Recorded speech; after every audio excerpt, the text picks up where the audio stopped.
Due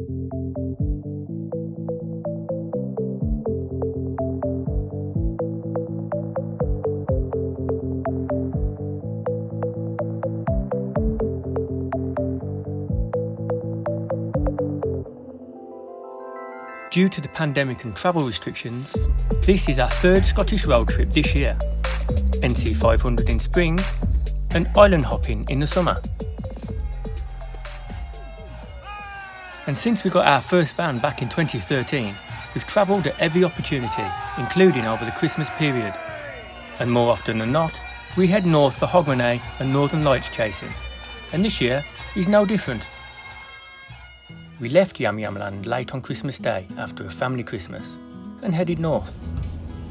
After a few hours drive, we found a perfect stop minutes from the motorway.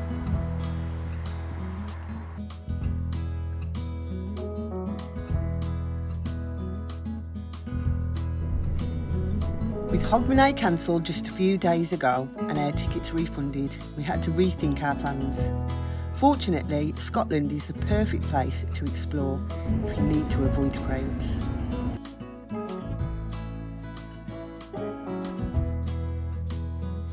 Because he can't fix it anymore. Liam did a really good job there. The biggest problem that happened. After a quick refuel and catch up with those happy days, we headed to Newborough for the night.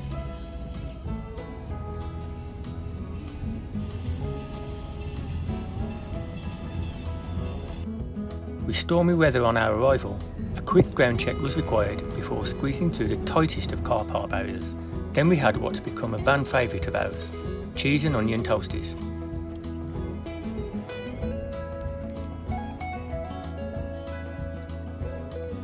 By morning, the weather was fine and the car park had filled up.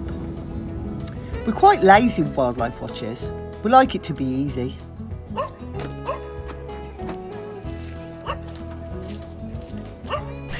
Go find some seals? Yeah. We're going over that way.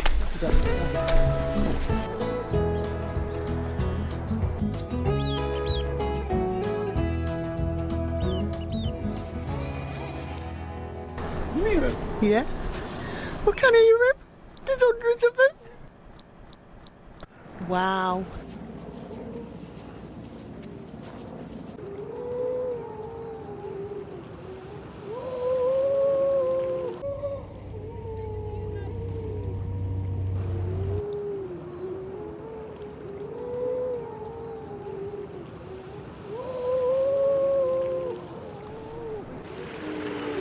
There's a baby one there.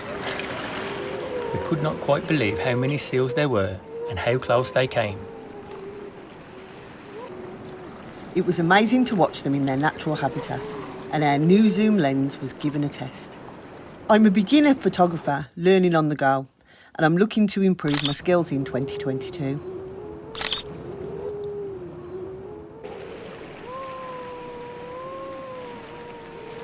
See, that was bouncing. Yeah, the more legging it. Needs to be lunchtime.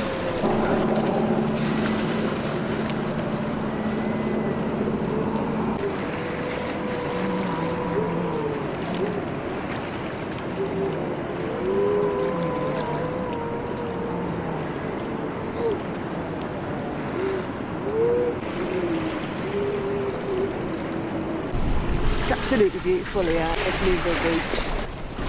Thousands of seals in and out the water. I've never seen seals this close before. They just keep swimming up, people watching. Every time we turned our backs, another seal would be following us.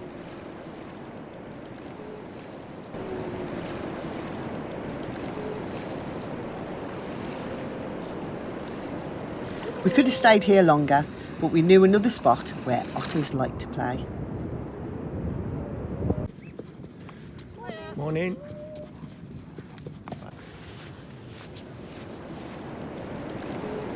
With another long journey ahead, Joe got prepared. Plenty snacks for Jojo.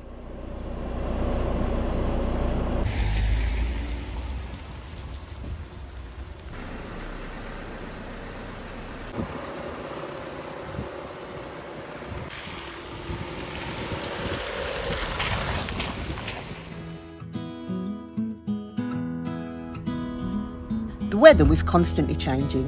At one stage we had some sunshine and it appeared we were above the clouds, as up ahead we could see a white blanket covering the whole valley.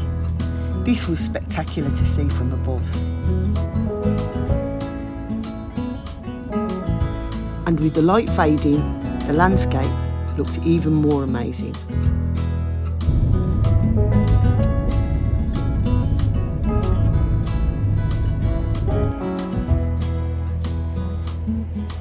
Our next stop is very well set up for van lifers. We do have a toilet in Phoebe, but use public toilets when we can. And here there are clean showers available.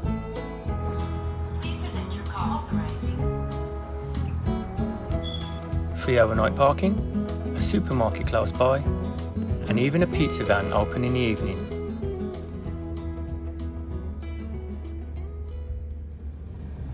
The beauty of arriving in the dark, which we so often do, is not knowing what you'll wake up to in the morning.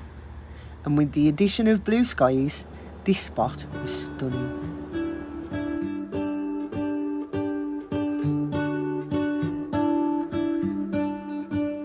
What if the world had more of your smile? What if the wind could spread your love? What if your sweetness could reach everyone? There'd be no wars.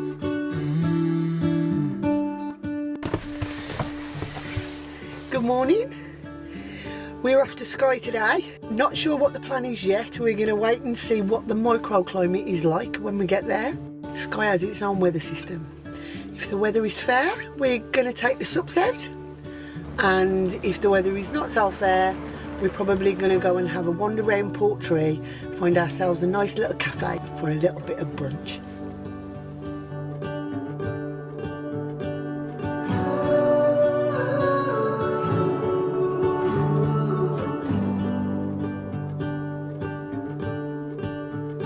You fill my head with roses. I can't help but dream away. The Isle of Skye is just beautiful, absolutely gorgeous. We just keep stopping and taking pictures. Maybe there is a star with your name. One thing I know is that there should be. There is no one who has a heart as pure, no, not like yours. We arrived at Portree at another well-equipped car park and went to see what was open. We were surprised at how busy it was at this time of year, and we saw a few tourist coaches arrive.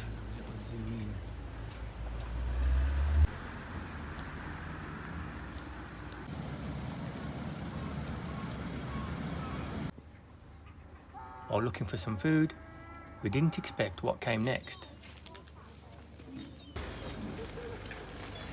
It's only Christine. It is. We've got to go and say hello.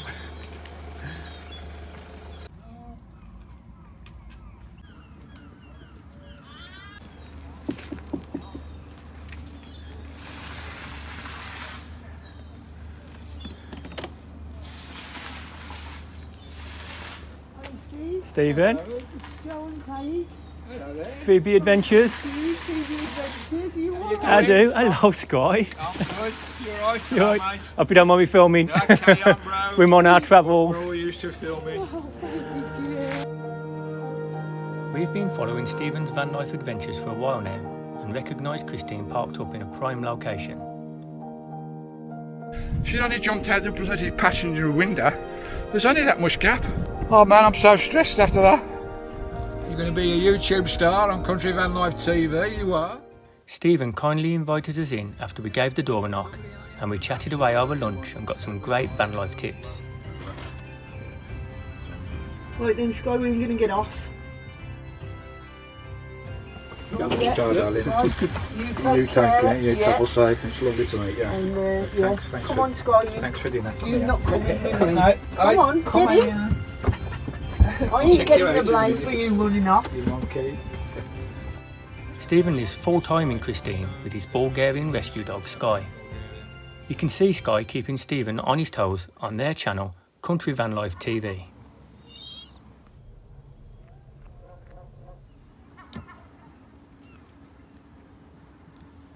We didn't realise at this point, but our chilled road trip was about to get a little frantic. Still buzzing about our seal footage, we really wanted to film an otter. Can't be too hard, right? With dusk looming, we set off to our next spot. One thing you notice about a Scottish winter is the very short days. Along with the slower pace of van life, you struggle to fit all your plans into the day.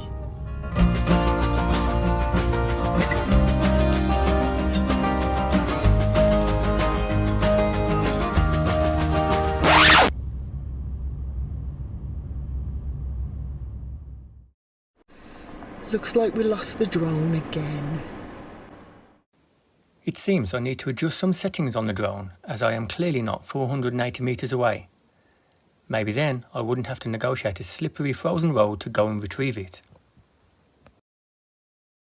Battery level is low. The aircraft will go to the home point in 10 seconds. Landing.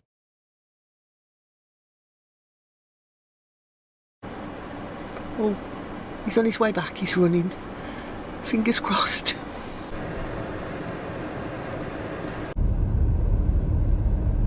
This road is epic.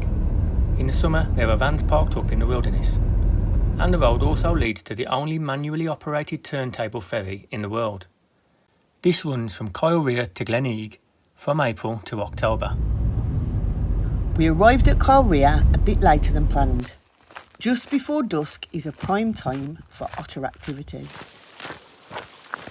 And the people leaving the hide as we arrived had been lucky.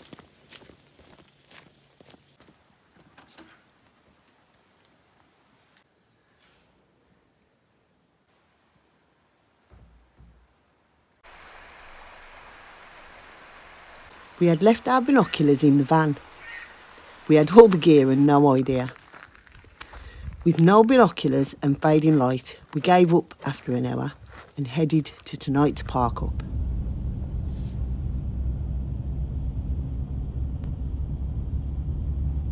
This spot was recommended to us by Stephen earlier, as he had an otter visit him every morning when he stayed here. We used Phoebe as a hide from dawn for a few hours, but with no luck.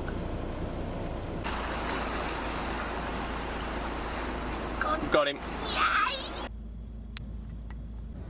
Routine COVID testing continues in van life, keeping communities safe.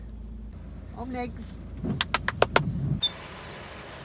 With the rain continuing for most of the day, we tried a few more otter hotspots, but only found hungry gulls.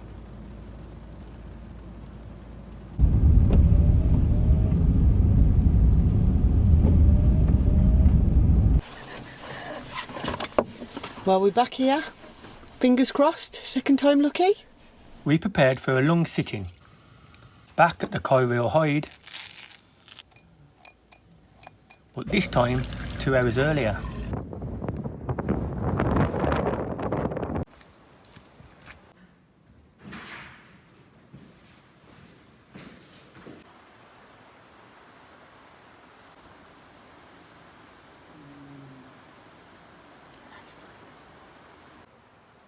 Having the binoculars made locating an otter easier, but finding it with the camera was still tricky. So you've got your 4 rocks and then you've got the line of seaweed to the right. He's behind that line of seaweed. Oh yeah. Can you see him? Yeah. Oh yeah, he's on his back. See his mouth. Oh, He's opening his mouth. is there 2 of them? No. Oh, I can only see one. As the otter was around 400 metres away, we didn't get the footage we had hoped for.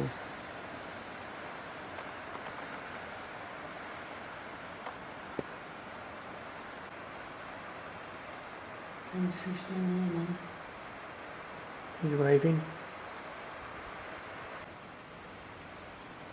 I had found another hide popular for otter activity, but this was 3 hours away. So we packed our stuff up and headed off.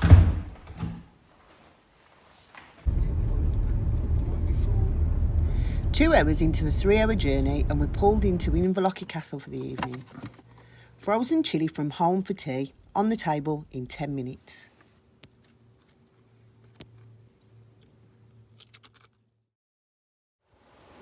Now the trouble with a long drive is that Joe has time. Lots of time. Time to come up with new plans. The next morning, our plans changed. Joe has been following reports of whale sightings, but on the east coast. I think I've got a plan. The sun is shining over on the east. So let's go and see if we can find this whale. And then maybe, if it is sunny, we'll get the sups out. I was a bit dubious about travelling 3 hours to try and spot a whale, but with the wet weather where we were, it was worth a shot. Jo has a birthday coming up, and I've been wanting to get her some blinkers for quite a while now, as she is easily distracted. Even when chasing a whale across the country, Jo still manages to find these places. What you got then?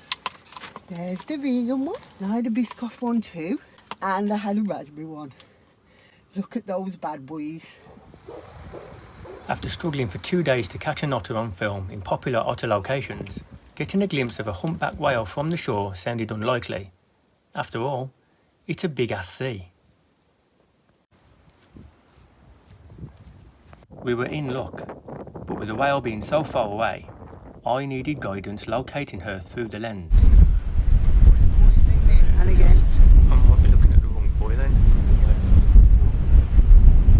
There's 2 boys and he's more or less in the middle of the 2 boys. Okay, so just to the right of the boy now. To the right now. Yes.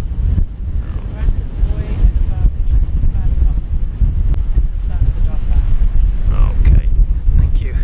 Oh yeah. Oh yeah, Did you get it? I've got to blow.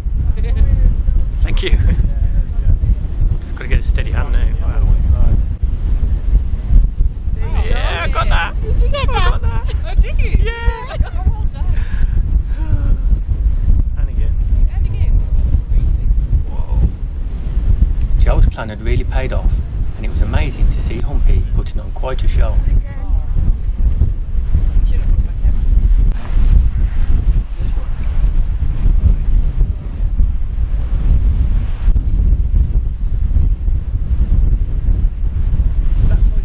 Yeah, I got it.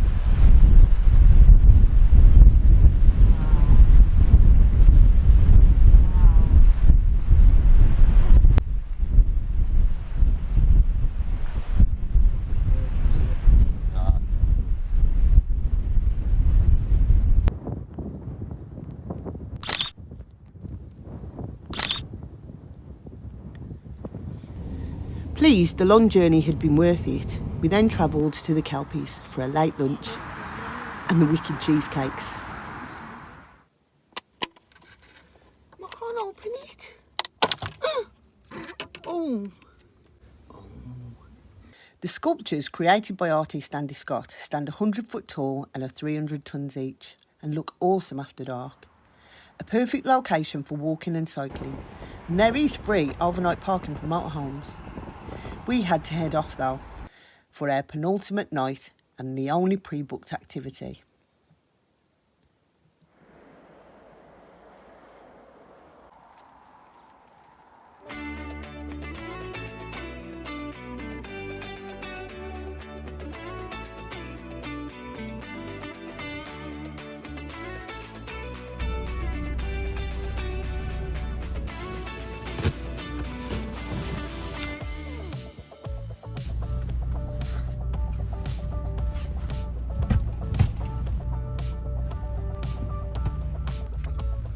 With the wildlife hunt over, it was back to a slower pace of van life. Happy New Year. A 1-ring full English fry up for brunch, complete with fizz, and we were just a few minutes up the road from our New Year's Eve treat.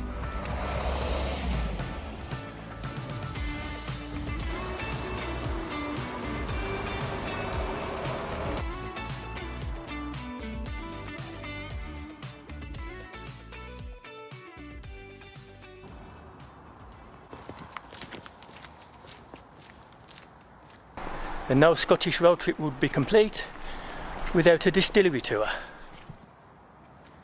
Dalwhinnie is located in the Cairngorm National Park. It's the highest distillery in the country and was established in 1897. Dalwhinnie is also the coldest inhabited place in the UK, although it was unusually mild when we visited. It was also surprising to see that the process has not changed much over the years, with handwritten paper records still being used. To finish the tour, we had a whisky tasting. The 15-year-old malt, Winter's Gold, and a distillery exclusive, which was Joe's favourite. Joe then tried the bottle your own 12-year-old Recharred. And as she has a big birthday coming up in a few weeks, I took the opportunity of bottling our own. We hadn't seen this at a distillery before.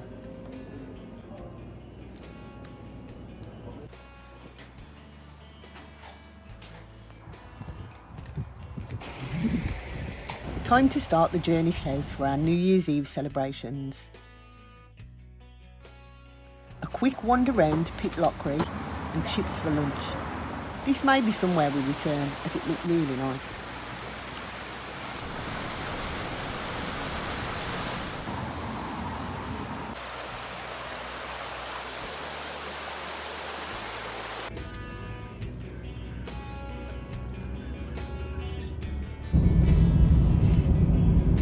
I love it when we don't have a plan and Joe creates one.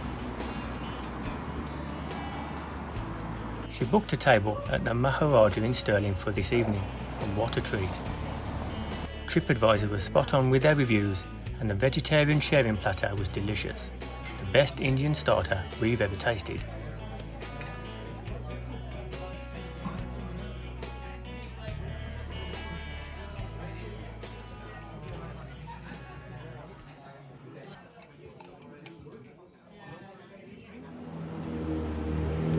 We then found a park up at the foot of the National Wallace Monument to wait for the new year to arrive. That brings us to the end of our Scottish road trip. It's been a good one. It has been pretty amazing. That'll be the end of our 2021 YouTube videos. Hopefully it's inspired you in some way. Thanks for joining us. Happy New Year. Happy New Year.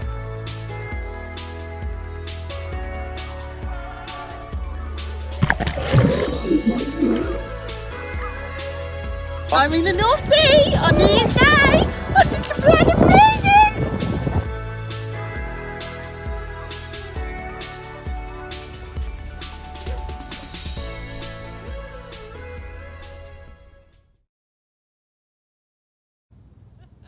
We found seals.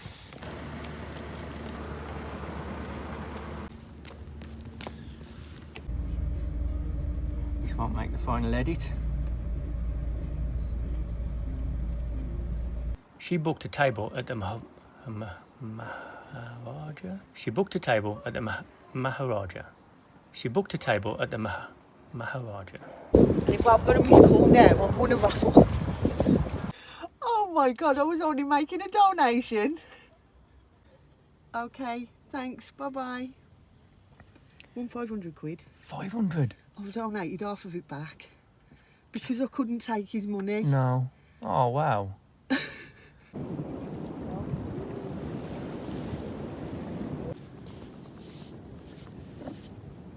What year is it, Bab?